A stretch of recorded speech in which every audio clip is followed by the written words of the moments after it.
Hello, everyone, and welcome back to Black Revolutionary Theater Workshop's March Melanated Monday. My name is Bianca, and I will be your MC for today. For this month's show, we have three insightful plays by BRTW's community members and a special community conversation. Before we jump into programming, I want to take some time to tell you who we are and what we're doing this month, starting with our mission statement. BRTW exists to disrupt any and all oppressive systems that marginalize Black people, using narrative and performance as a methodology to recenter Black people and experiences. With economic, social, educational, healthcare, housing, and political injustices facing our community, BRTW aims to tackle the issues that impact us while becoming a beacon for Black opportunity within the arts. Melanated Mondays are a monthly writing and performance salon highlighting a different theme at the intersection of Black justice and civic engagement. This month's theme is Best of 2023. For our first Melanated Monday of 2024, we're going to spend some time recapping our greatest hits from last season, and our community meeting will feature special guest Mieko Gavia. She'll give us some insight into BRTW's history and everything that's up and coming this season. Our first piece is The Voice Inside My Head, a monologue by L. Johnson.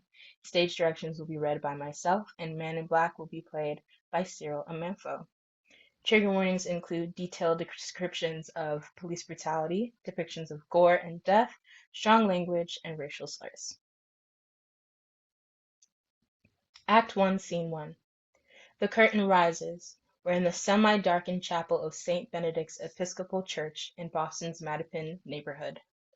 On a long, flag-draped conference table at the front of the room are several framed pictures of a young Black man. A giant white poster board with various ribbons and other sports memorabilia sits in the center of the table. To the left of the poster, a number of football and basketball trophies stand. The lights in the room flicker. The room goes dark. Out of the darkness, a man in black appears. The lights flicker on, but they're very dim. The man in black looks at all the stuff on the table. He picks up one of the ribbons. He places it back on the table. Good evening, everybody. I know you're wondering what's going on here. Well, the church is having a memorial service for me. If you're confused, don't worry. I'll explain it all later. First, let me take a look at these pictures. Man in black picks up one of the framed pictures.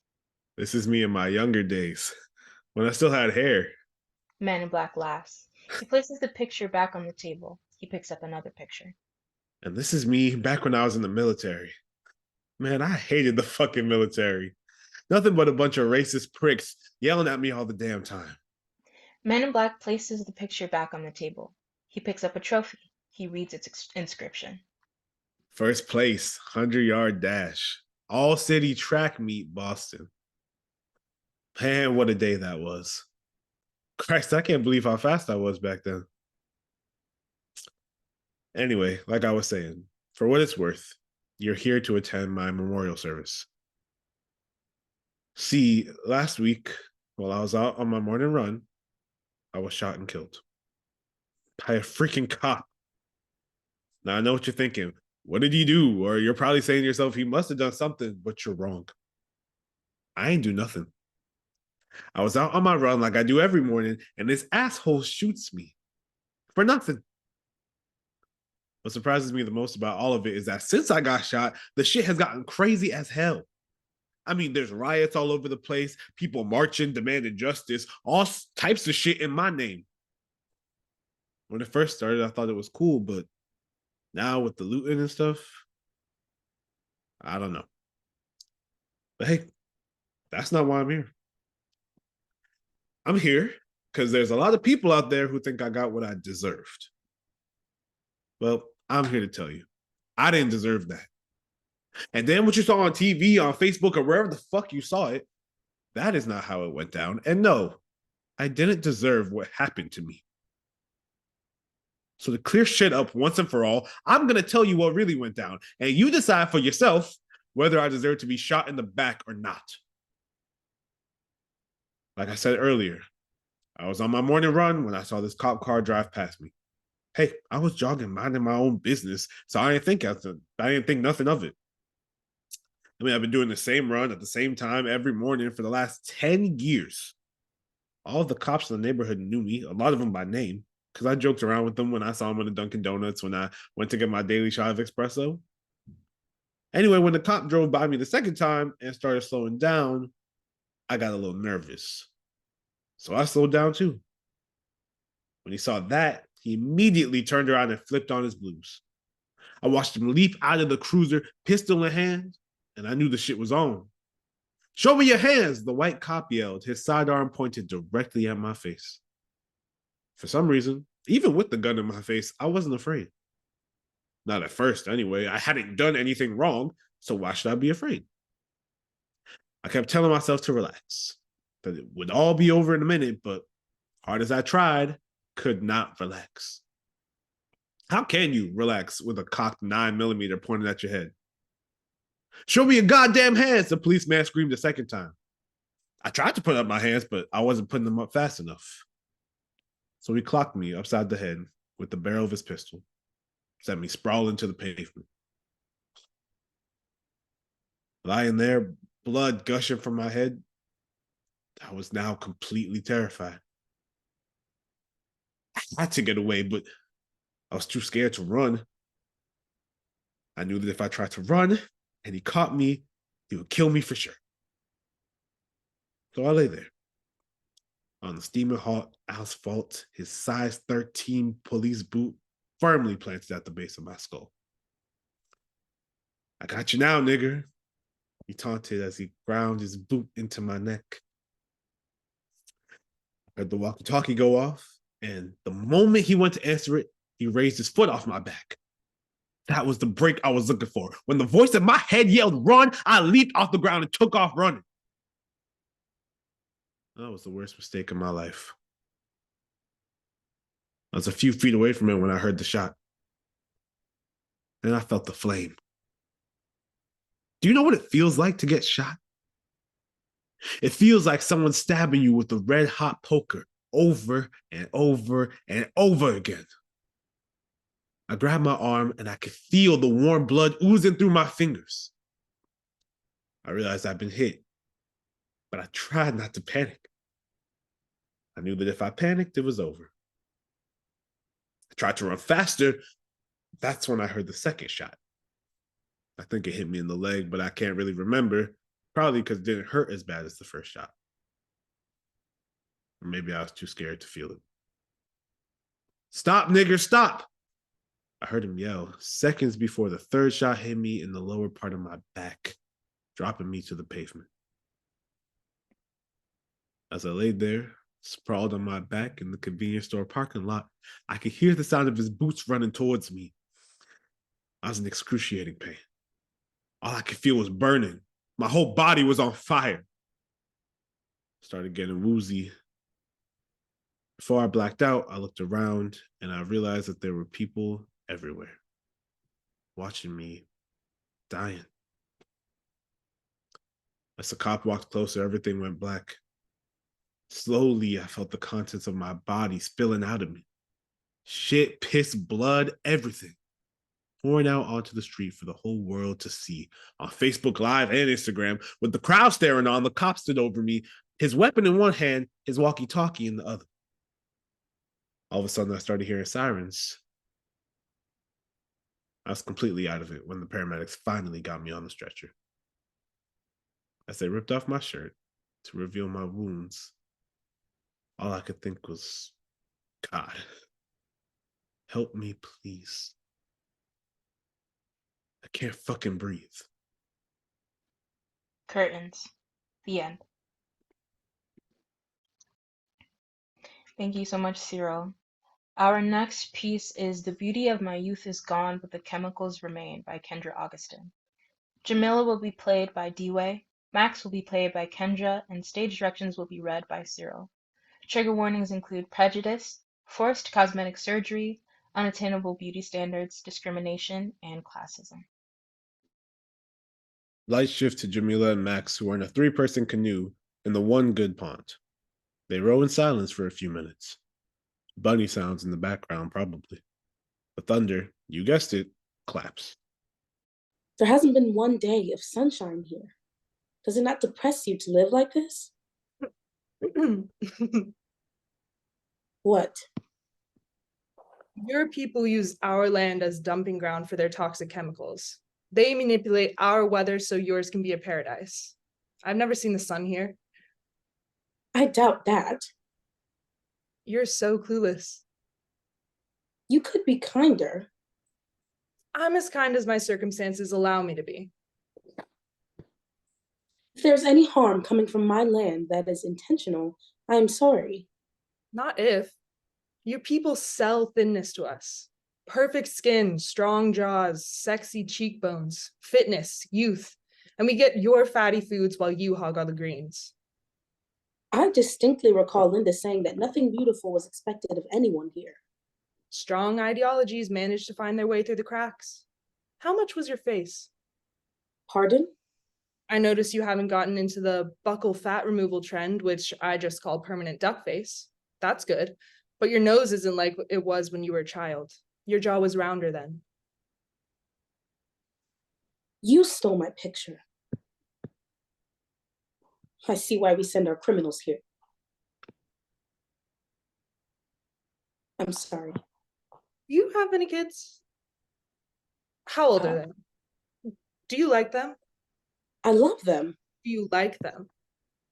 What's the difference? One's a choice. Do you miss them? None of this is your business. We're here to get to know each other, aren't we? I hate dogs and bunnies and all animals, really. I think sweets are poison in disguise. I can't swim. Our beaches are polluted. How old are you? A lady never reveals her age. Spare me. It's an inappropriate question. Is it because the older you are, the more disgusting you seem? You don't seem to have respect for people who are older than you. Is that a requirement? It's just commonly known that children should respect their elders. Commonly known where? Where I'm from. I'm aware this isn't where I'm from, but respecting your elders, that's a standard that seems logical to me. Have you ever done something so horrific that you wouldn't dare say anything about it in public? Do you even care for a response to these questions, or is your goal to provoke? The latter. Have you ever done something so horrific that you worry that if you even think about it too loudly, someone might hear? I don't like these questions. We're here to get to know each other. Not many of you here seem to be interested in knowing me, which is not what I was sold. What were you sold, Jay? Adoration? Friendship. Is it weird for people to not fawn over you? No one in this land is going to worship you. Well, maybe I'll. I mean, isn't it your jobs to make me feel welcome? You've failed. A pity. Did you ever kill anyone? Another ugly question. Ugly people ask ugly questions. Did you kill anyone before? Why don't you share a horrific secret? Max tries thinking of a good one to share. I'm not one of them. One of who? I'm not like the other girls here. I'm one of you. Jamila's brain is short-circuiting. I'm not an orphan. I'm an escapee. No one can escape where I'm from, and no one would choose to. That's why I know you're fake. I know everyone carves their kids' faces at 18 where we're from, wipe away their ethnicity so they can all look the same. Mannequins shouldn't be sentient. If you really escaped, the boys on the border would have shot you down. Not if you're good at making friends. That is a violation. If only I cared about the rules. It's a death sentence if you're found out. It's a death sentence if it's found out that I know. I have to tell. Who? Linda. That con artist? Stop laughing at me. Is that a thing you like to do? Set boundaries? Send young women to their deaths. I think they'd be lenient with you. There's no leniency for bad girls, Jay. You know that. If you have something to say, spit it out. I heard your husband's girlfriends would go missing when they got too old. Where did you hear those rumors? Kids talk. You know my kids? I didn't say that. But maybe I know a kid who knows a kid who knows a kid, who knows your kids. Did you kill all of your husband's girlfriends? We had a deal. Find plastic Barbies he could sleep with so you wouldn't have to perform any sexual acts with him? Why did you follow through, though?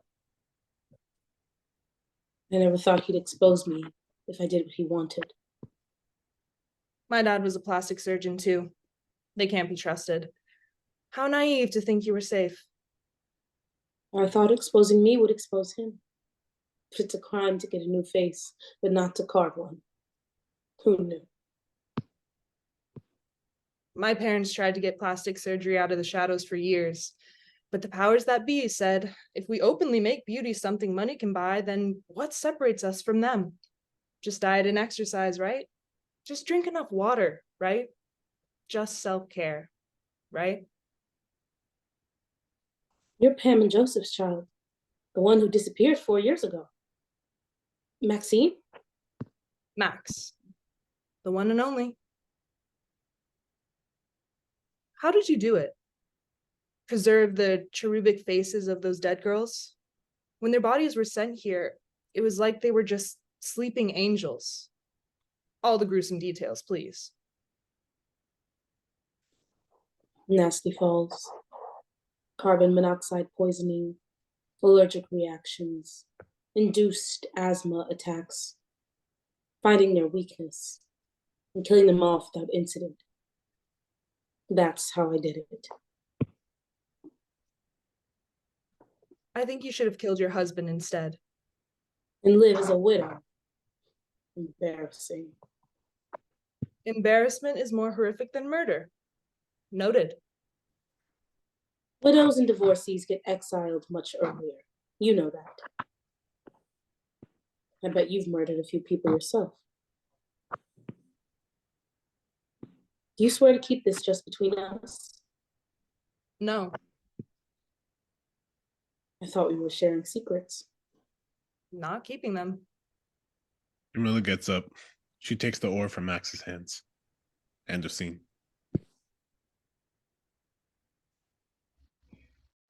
Thanks, y'all. Our last piece is Things My Ancestors Gave by Mieko Gavia.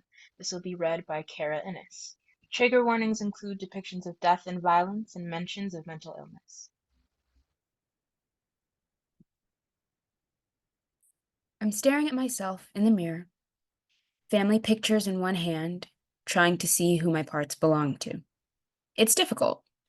I have a few options. My parents don't enjoy taking pictures of themselves, especially not now. The fuzzy pictures on our bookshelves tell of lives much more exciting than this, and both sides of my family have always been self-conscious. The mirror is small. I can only view certain parts of my face at one time, but in a way it helps me concentrate. I can break myself up more easily into respective parts: eye, nose, cheek, lips. At first glance, it seems I am my mother. When we were 12, we looked the same. I am her high round cheekbones, her almond-shaped eyes, her naturally tidy eyebrows. But my mother has bird lips, small and thin, while mine are full and large, not quite like my father's, but similar. My skin is my own, a bridge between my mother's sandy buff and my father's steady brown. I used to think I was more of my father, patient and trusting, and perhaps too sensitive. But as I've gotten older, more of my mother has worn through. I inherited her worry, her concern for others. My mother once told me that she and my father were polite to the point of aversion. Sleep less to help out a friend, drive far to pick someone up, eat little so that others may also eat. And so they go tired, and so they go out of the way, and so they go hungry. So too do I. Late at night, my mother's past spills from her lips. We'll be lying on the couch, bored, exhausted, awake, and the thoughts will condense on her tongue until she can't hold them anymore. They overflow. My mother, my father, your father. My mother will not look at me when she says these. Her eyes gloss over, and she stares at the ceiling or out the dark window, anywhere but at me. So when she speaks, I take in the freckles on her cheeks, the curves of her wrists and ankles, the deep brown circles beneath her eyes. My mother, my father, your father. Tani Nita, my mother's mother, exists for me only in stories. About a year before my parents were married, she flew backwards off the basement steps and bled to death. I am left with the traditional mementos of her life. Dolls, clothes, photos, stories, her earrings, a tendency for depression. She was a tiny woman, about 4'10", a trait my younger sister inherited, with a round face and strong legs. On her good days, Tani Nita was a Japanese-American domestic goddess. She would cook and clean, and sip ultra-sugar tea and make snacks for every kid on the block. On bad days, her schizophrenia overwhelmed her. My mother remembers these incidents well and recounts them frankly. The time when her mother broke a glass over Uncle Tony's head, the time when she tried to poison her children with DDT, the time when she almost cut off my mother's finger. And now I dream of my grandparents' house. The last time I saw it, the house was dead. Was dead. My aunt had died, followed by my grandfather, and we were cleaning it out. My grandfather's house was a grayish brownstone with a brick bottom on a slightly run-down boulevard, with about 4 trees in the front yard and 4 bushes with only growth on the top. They exposed their wrinkled naked legs to the world. When I was small, my little sister Hanako and my cousin Taninade and I used to hide beneath these branches. There was a flower bed next to the steps, and we used to grow vegetables. Now, instead, there is a shiny metal ramp installed after Grandpa lost his legs to diabetes. Though the house was brown, someone had decided it would be pretty to paint the trim sea foam green. Though we laughed at it, no one, I think, considered the paint job pretty or fashionable. We always kept it. My family and I lived in my grandfather's basement for a while after they were laid off in the early 90s. The house always smelled of old grease and old candy, and I remember everything in it, including Auntie Kazi, Cousin Tani, smelling like that. We used to play in the hall closet sometimes. It's strange to think of this closet as the same thing our mothers hid from their mother in. The ghosts call out to you, but you cannot hear them. Do not listen. You play where they feared. You stand where they stood. You unwrapped your Christmas presents and threw away the wrapping in piles just like they did, but your paths do not cross. My mother says her mother would have loved us. I wish I could find out for myself. Can you take me somewhere? According to my father, his mother was once Ardella Phelps, a young woman with chocolate skin. She was the daughter of a minister from Tennessee, a woman who could lift couches with one hand, and the possessor of so much spirit and strength that it glowed around her like an aura. Her likeness sat on top of our Christmas tree for as long as I've known, an angel, fashioned from brown pantyhose, 2 pearl earrings, and white doilies. The Ardella Phelps I knew was small. Her body diminished by age and Alzheimer's, by the death of her husband and several of her children. Grandma was porcelain. When she was alive, I didn't know anything else. You see, we weren't really supposed to touch her then. We'd go over to one of my aunt's houses to visit, or she'd come to ours for a weekend. And she was just there. Ancient and untouchable. Hug Grandma, say hello, and that was it. If we did anything more, we children might break her. Though she was small and thin and quiet, there was a strength about my grandmother that I never understood when she was alive. It was as if her bones had been crafted from thin metal rods, a bird with a metal frame. My grandmother wore sparkly sequined outfits in bold colors and cream-colored suits with large hats. But I turned my nose up at them and wondered how often my aunts dressed her up like this, like a doll, like an oversized, underfed child. Mom, you can't go there. Mom, would you like something to eat? Mom? And she would reply, will you take me somewhere? She would grab your hand, hold it in that grip of hers, soft and tight, a grip you neither wanted to return nor escape from. Will you take me somewhere? Once I thought about doing it, the last time I saw her. It was a family birthday party for some relatives born in the spring. Mom went, and I went. Said hello to her, gave her a hug, squeezed her hand. She held on to it and whispered, will you take me somewhere? And didn't let go. There was food on the table. Someone had made banana punch cake. The smell of Uncle Will's ham wafted seductively from the next room, but I couldn't break her grasp. Will you take me somewhere? Will you take me somewhere? And suddenly I wanted to do it. There was nothing more I wanted to do than to snatch the keys from my father's jacket pocket, wheel my grandmother to the car, lazy boy and all, and drive off.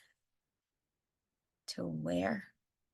As far as I knew, she'd lived in Indianapolis all her life. To the cemetery, to see her husband then, to the house they lived in when my father was young, or just somewhere. Just to drive off, to turn when she said turn, go straight when she said go straight, and to bust Grandma out of this life in dark, grease-smelling houses and into the cool March air. Mrs. Gavia, my mother said, come on, Mom. Time to let go. Aunt Beatrice said, and my mother and I pulled our hands from hers. Grandma folded her brown hands in her pastel pink lap and was silent. Soon after, she forgot how to speak. She lay in bed, small and sunken and staring, for 6 months before she died. She'd grown tired of waiting for someone to take her somewhere, I think. She went somewhere herself, left her body behind to keep an eye on the family. She was the last of the Grands. Once on the drive back to Oberlin, my father told me in a voice that was dry and raspy that his mother's voice used to do this as well.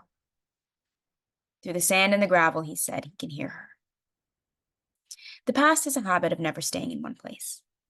It dilutes, condenses, continues on, a slender thread, as visible to families as the sameness in eyes and noses. It connects us. I know my ancestors because I am them. Now in my room, the past condenses on my tongue. My family is waiting for their story to be told.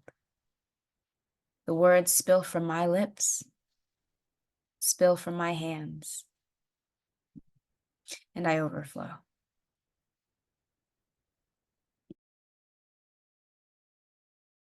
Thank you so much, everyone. That is the end of our formal programming.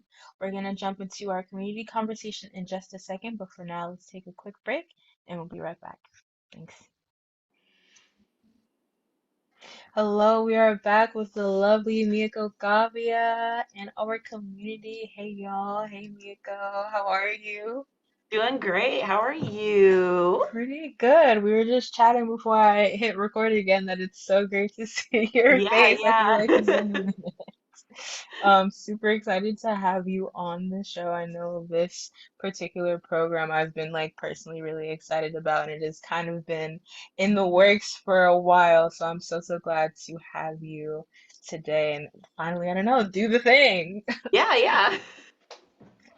Before we get into our formal community conversation, I'm gonna just let the audience know a little bit about you with your bio.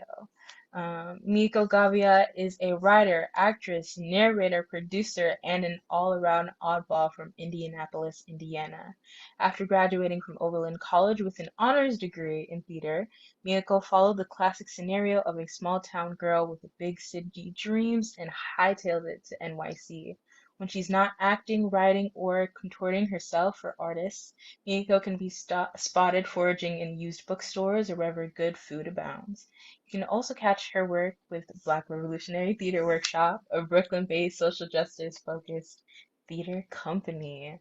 Wow, very multi-hyphenated. I love that. Is there anything else you wanted to add to your bio that kind of wasn't encompassed? Um, I mean, lately I've been doing a lot of arts admin. I mean, it started with BRTW, and now I'm working with a couple of other theaters in New York City. And it's something that, kind of started as a necessity, but I really love making theater work and making theater better. So it's become Love another that. part of my identity, I guess. Love that. That's sick. Let's just jump right into our community conversation. Sure. Um, I think my first question is kind of just wanting to let the audience know a little bit more about BRTW itself and kind of your role in that community that we founded. So you founded Black Revolutionary Theater Workshop alongside with H. Harvey. What made you want to start BRTW? Who were the important figures in your life that kind of inspired you to begin this community and this company? Yeah, so I'm actually not one of the founding members. Oh, Yeah, I know. I dang. came in like right at the ground level though. So it was basically, Ah. yeah, so it was H, and there were two other artists. They came in, they had gone to a meeting together. So H Mm, and Kevin Green, who was another founding artist, they went to a meeting together after the massacre at Emmanuel AME. mm, And I believe it was a meeting uh, amongst theater people, amongst other artists, to talk about how responses to that. They left and they left that conversation feeling like it really wasn't really what was needed. There is a lot of, like white tears, white feelings about it. mm, And they met a third actor, um, and the three of them decided to come up with this mm, artist collective. And that was when they brought on me and a couple other artists, because they hadn't, it was really just like they had written some stuff, um, some musings on, excuse me, Black nihilism. mm, Um, and H had invited me because we used to be roommates, and I had moved out and I'd moved to like Harlem. So, when you're living really far apart, Brooklyn to Harlem, right, right. it's like another country. So it was really good to see her again. Um, and we yeah, so they invited me to come and be part of this amazing process. We got our first gig, Mm, and it was kind of straight from there. I don't even think the name was in place yet. So that's how early I wow. came. Yeah, we hadn't Yeah. had a gig, we hadn't had a name. It was just they had a collection of short pieces that we read, and they were like, "Do you Mm, have any ideas? What do you want to do?" mm, So mm. Would you say that the push kind of came from, activism within the community, or did it come from kind of theater to start BRTW, or would you say that those kind of happened hand in hand? I think Um, it came hand in hand. mm, Definitely the first, our first gig was maybe it's a little helpful to talk about how we operated like for our very early pieces. yeah, So yeah, our please. very early pieces were we would sit down, we would go to a cafe or we'd go someplace, we'd have a talk. Um, we would talk with each other about current events, things that were going on in our lives, things that we were thinking about, and then we would have a writing session where we would just co-write. We'd write Mm, what we thought, and then at the end of that session, we would read aloud the pieces that we had, mm, and get feedback. That's where the workshop element came from. So our work was very much driven by what was going on in our communities, what was going on like during, all around us, and our responses to that. And so when we got our first gig, and we created our first piece, Revolution, we ended up, we took all of these pieces that we had written up to that point, and we thought, how can we combine this into a single narrative? And where can we combine characters? Where can we combine storylines? Like, how are we going to like structure this? And so that's how Revolution was born. That's how we worked on our second piece, Fruit. Um, and I think we had another piece that was like that I can't remember the name of. And then we decided that we wanted to look into more long form single narrative pieces, Gotcha. which led to Afterswarm, which was co-written by H and myself, but it was a single narrative. Gotcha. Beautiful, beautiful. Thank you so much. That really like put it into perspective, kind of how BRTW came to be. You touched a little bit on your writing, but I guess I wanted to ask. We featured a lot of your work in our programming. Actually, we just came off of reading your piece, "Things My Ancestors Gave Me." Um, I guess I wanted to just question how has BRTW shaped who you are as a writer, a playwright? Um, and how have you kind of grown outside of BRTW from that space that it's allowed you? Yeah, I think BRTW has made me a lot more confident in my identity as a Black artist, Mm, and a Black theater professional.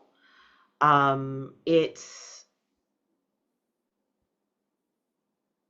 before there was a period of my career, pre BRTW, because BRTW was like 2015, I believe. mm, Um, and so I moved to New York in 2011. So for that period of time, I was writing, I was acting, I was doing, the standard, like trying to make it gig. mm, And I was taking work that was just coming to me. And a lot of that work that was coming to me was like the Black best friend, you know, the mm. Black best friend, or Talk the about it. the mom in the commercial, Yeah. which is another weird thing. Like, it's not like moms aren't 26. Like, of course, there are a ton of like 24 to 26-year-old moms, but Hmm. the way the like film and TV industry works is that, there was a period of time, at least for me, where I was getting cast as this mom. Like, I don't have kids. I don't Mm. have kids. I'm not even thinking about kids. Whereas like people who were in their 30s were being cast as like older, much older moms, Yeah. like Yeah. moms or like, yeah, like middle age, cast as like middle aged. And I'm like, what?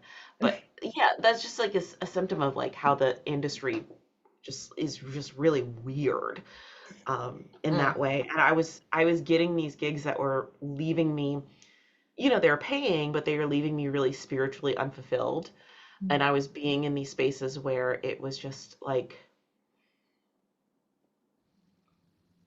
I don't know, I just felt very out of place. And I was missing something and I wasn't exactly sure what I was missing. mm, Um, and then I joined BRTW and I found this like really great sense of community. BRTW has worked really hard to have equitable hiring practices and equitable labor practices. And it's been, it hasn't been easy going because the system is just not set up that way.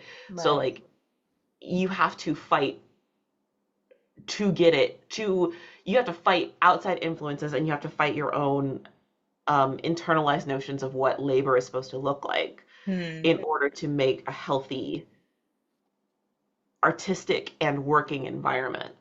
And I hope that is what, like, side note, I hope that is what we've managed to craft for all of you who are doing this mm, project, who are doing Melanated Monday. Um, but it wasn't an easy thing to do, but mm, it has made me feel so much more confident in my own projects. It's made me so much more confident as, um to speak up for myself and to say like, listen, I don't want to work this way. I do want to work this way. And it just feels like such a breath of fresh air every time I get together with BRTW people, just talking about theater and Blackness and talking about these issues from a different perspective than like white mainstream theater. White mainstream art is just so freeing to the soul. So I love that. Yeah, and I will definitely echo just like being kind of a new member to the team of BRTW, kind of hearing your guys' takes on everything, but also being a part of those conversations. It's great to see um, individuals who are not that much older than me, who have been here, doing the thing and seeing that it is possible for Black people, Black femmes. So it's just thank you to you and to H and to Tim just allowing this space to really like grow, I don't know, and just be Black and be theater nerds. But wonderful, wonderful. I guess my last question is, what are some exciting things coming up from BRTW? And what are some exciting things coming up for you? Any projects that you're excited about and want to share with the yeah. community today? So exciting things coming up from BRTW. We are working on several other long form projects. Um, like several of the people in this Zoom room were part of a project that I wrote, Ophelia a Prism, that was performed at Oberlin, and so we're trying to bring like our official premiere of that project to New York this year. Fingers crossed, knock on wood. Like that would be something I'd really like for us to do. We have a podcast. We have an audio drama coming out. We just finished the editing on that, so expect it very soon. I'm really excited about it. It sounds great. Um, and yeah, just diving into more things. You know, we shifted very much to online at the start of 2020 for obvious reasons. But we want to try and get back out there and do things in person as well. Do things in person, do things hybrid, keep things accessible for everybody, but at the same time still like live theater, you know, it really tickles my pickle. So I want to keep doing it. I want to get, Co-signing that. yeah. Lovely. And super, super excited for all of the upcoming things that BRTW has. I want to open it up to our actors who are still on the call. If y'all are feeling like turning on your cameras, feel free to do so. I'm going to ask everyone some questions, or really just one. Kind of harkening back to our 2023 program as a whole. I wanted to ask everyone what BRTW and Melanated Monday specifically offered you last year, and what do you want to see this upcoming year?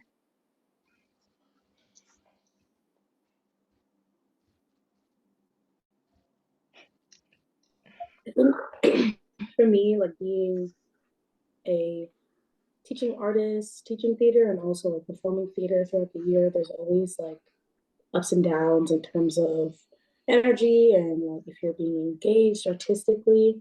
I feel like BRTW, Mondays like kept me in touch with my theater side, and it fueled me for me. I feel like I did a lot of pouring out in 2023, and I feel like BRTW always poured back into me, and that's what it meant to me past year. Love that. I love Thank to hear you. that. I love that.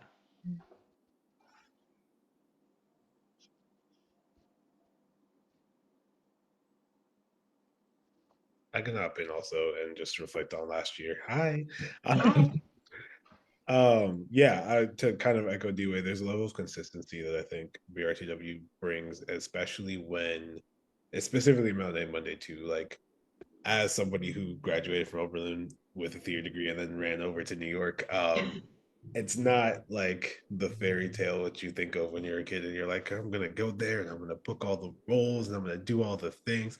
And so when you're like, you know, in between projects and when you're kind of waiting things to materialize for myself, like acting wise or writing wise or whatever it might be, having this consistent platform to be like, oh yeah, I still am an artist, especially when you're like trying to afford New York prices and rent and things like that, and you're like working your job, and you're like, it's so easy to kind of be consumed with the survivability of trying to be an artist in New York, a Black artist in New York. And I think that this space has reminded me, and I think will continue to remind me on a weekly basis, that like this is something I do, and these are the people who do it with me, and this is the support system that exists, because it's not as prominent. Like the support system for Black artists is not super prominent wherever you go, especially in New York City. So having Melanated Mondays BHW has been really helpful on that front. Love that. Thank you, Cyril. I am gonna hop in because I love to answer my own questions. Kind of just bouncing off of that, I think what's crazy and special about Melanated Monday, at least in this first season, is that I'm seeing a lot of the same faces. Like I went to college with a lot of you guys, have was introduced to theater with a lot of you guys, continue to do theater with a lot of you guys, and I think just echoing back to that community aspect of having not talked to a lot of you for like a couple months, and then we turn on the screen and it's like we're doing the thing, but I'm doing the thing with all of my friends and all the people who I really look up to and care about. So I think just having that space once a month in 2023 was great. And I think for 2024, wanting to expand that, and allow more people into the clique, into the community, and kind of just getting new voices on both the actor side and the writer side. Subtle plug, everyone, please send in your work, whatever state it is in. Please do the writer submission. I will email it to you. Um, but yeah, just like amplifying new voices is definitely something I want to focus on this upcoming year. Anybody else?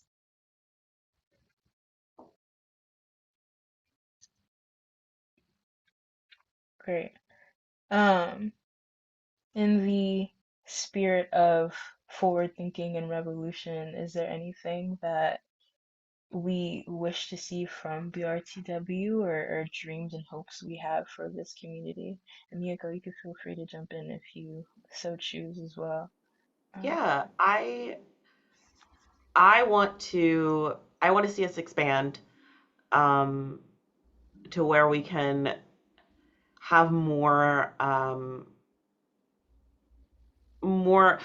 like everybody here is working multiple jobs, right? Everybody's working Mhm. multiple jobs. Everybody's doing multiple things. I would love, like, one of our goals, along with our expansion into a nonprofit, we're trying to expand into a nonprofit this year, is to be able to. Part of that is being able to apply for grants so that we can hire y'all more, Mhm. so we can pay y'all more, and so that you can all work with us more, because it's great.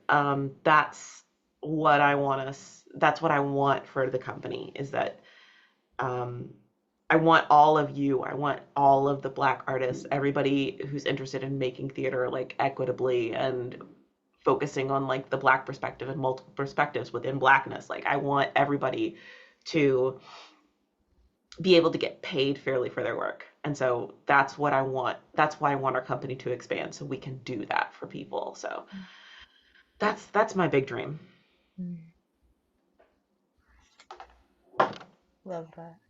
Kind of bouncing off of that, like really hoping to see more long form work like Ophelia Prism, be in spaces like New York, and see all my friends be in shows, I guess, but especially with BRTW specifically. I think, not to toot our own horns, but this organization has a very strong hold on equity, on that person to person connection that doesn't necessarily come through in other spaces, or feel like it has a space to come through, if that made any sense. Um, so yeah, just seeing more of theater from the heart, um, up in places where other people can see it, is something that I really hope for this org.